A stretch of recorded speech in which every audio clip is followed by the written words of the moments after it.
จ้าลูฟี่บ้าไปทำอะไรอยู่ที่ไหนกันฮะ โอ้โหทรายล้วนๆไม่เห็นจะมีร้านอาหารเลยสักร้าน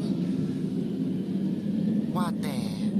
ที่นี่มันที่ไหนกันเนี่ย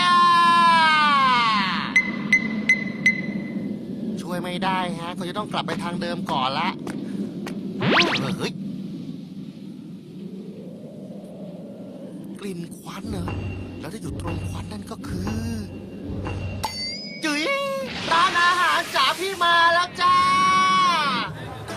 เทปผีซีดีปลอมเราไม่ขาย ผิดกฎหมายอ๋อเหรอแม่ คนดีสีสะพานเหล็กตรงนี้นะจ๊ะ นี่เนื้อกวางไงล่ะ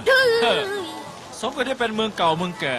มีเครื่องปรุงแปลกๆเต็มไปหมดเลยเป็นอะไรปะเนี่ยช็อปเปอร์ มีกลิ่นแปลกๆด้วย ไม่ใช่กลิ่นของกินด้วยนะ แปลกเลยอ๋อกลิ่นน้ำหอมสินะ น้ำหอมเหรอ ใช่ ร้านโน้นเป็นร้านขายน้ำหอม เฮ้ยฉันน่ะไม่ค่อยจะชอบกลิ่นน้ำหอมแบบนี้เลยโอ้ย พี่สาวชุดสวยจังเลยนะครับ กลิ่นกายอันน่าลึกลับ และเสน่ห์ของคุณเนี่ยช่างเป็นปริศนาจริงนะครับ ไงล่ะครับ ไปดื่มน้ำชากันไหมล่ะครับเฮ้ยทำอะไรช็อปเปอร์ทำอะไรของแกฮะ น่าจะจะทำอะไรเราไปซื้อของกันนะไปหลี รู้แล้วนะโถ่เอ้ย ไม่ไหวแล้วฉันได้กลิ่นพวกนี้แล้วอยากจะอ้วกจริงๆเลยเวียนหัว ดีแล้วล่ะดีแล้วนะไม่ต้องลำบากไปหรอกเรื่องซื้อของน่ะฉันจัดการเองเดี๋ยวไปรอทางโน้นเถอะนะ รอด้วยครับพี่สาว เฮ้ย